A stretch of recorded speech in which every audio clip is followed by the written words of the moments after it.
So today we've got the 11th largest fleet in the world. It's third in the EU. Together with Greece and Malta, we control about 90% of the EU fleet.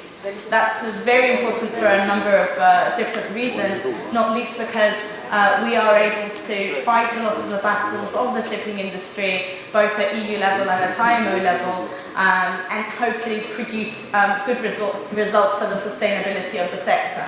Sustainability for shipping means quite a few things. It doesn't mean profitability only. It also means a lot of environmental issues, a lot of social issues regarding seafarers, regarding the way that the vessels are operating, which we are very heavily involved in. As a ship management centre, Cyprus, as you know, does very well. We are top 3 in the world. And I'll show you some figures of the number of companies that we've managed to attract to Cyprus in recent years.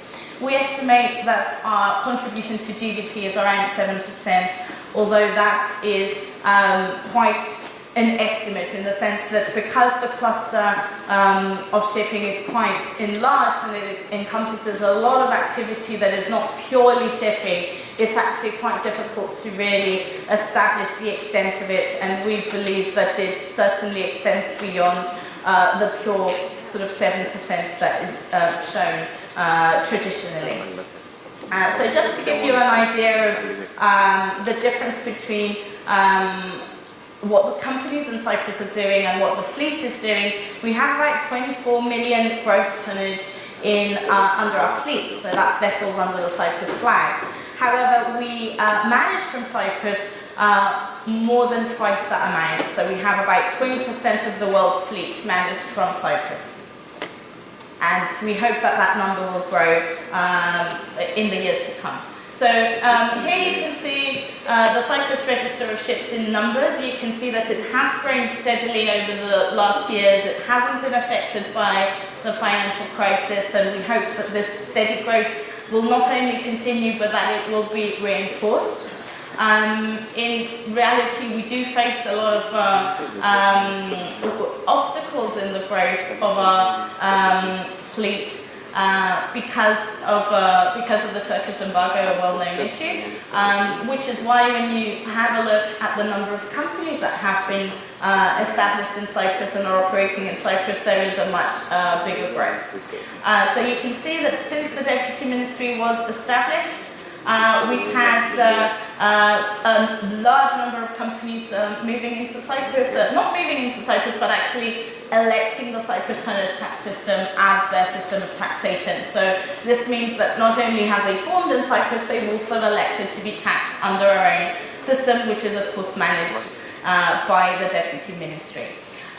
So there's quite a large growth there, which we hope again to continue. Of course, the competitive advantages of Cyprus are well known. We are a sovereign flag. That makes a big difference. It's something we're proud of. We're not a flag that's managed by a company or a private entity.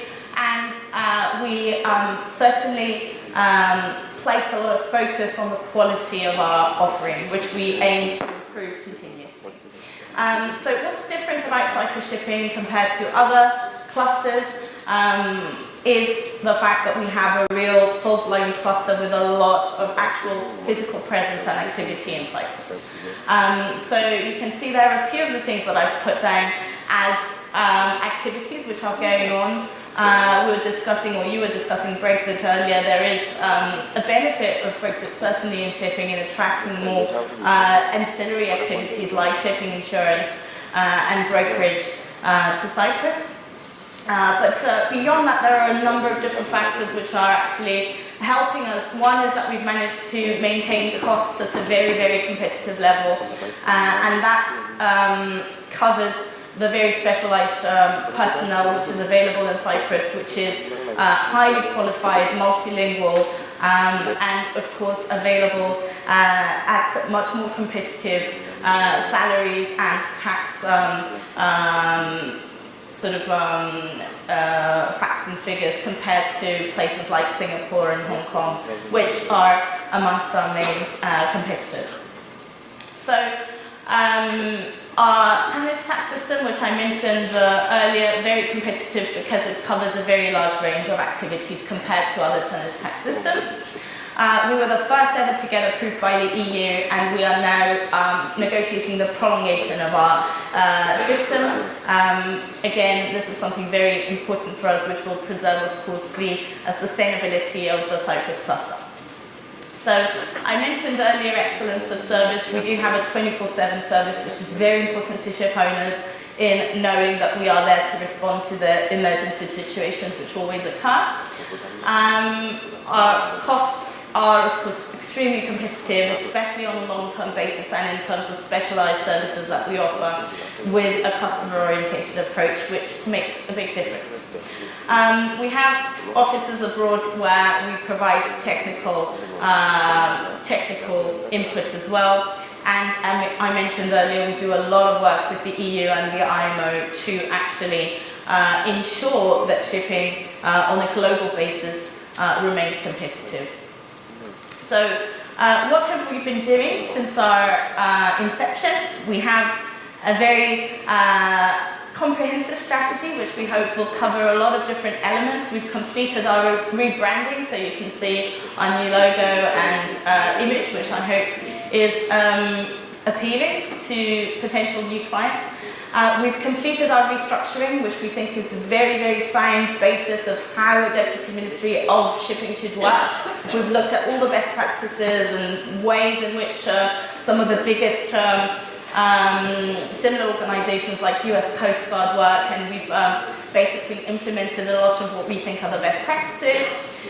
We do a lot of targeted promotion. We've been pretty much all over the globe in the last 6-7 months, and of course we very much appreciate and realise the benefit and the need to continue with this promotion. In terms of enhancing our competitive advantages, I mentioned earlier the constant sort of negotiating, if you like, with the EU in terms of how our shipping sector should operate on a European level. But also electronic services come into it a lot. We've done a few we've taken a few important steps on this, but we are trying to do more in the next couple of years. With a view, of course, to providing one-stop shipping services. We already do that for our clients, and we hope to be doing it in a much more organised way in years to come. So, just one small point, I see my time's running out. Blue Careers is something that we very much encourage. We're doing a lot of work with schools and with other organisations to encourage people to go to our marine academies. We have 3, and they're all doing very well, fortunately. So in closing, our mission is to consolidate our position as a world-class maritime centre, and we really hope to produce good results and to prove that the model of the Deputy Ministry is actually working not only for shipping, but that future Deputy Ministries will also have plenty of ground to do things that are good for the Cyprus economy. Thank you for your attention. Look forward to questions.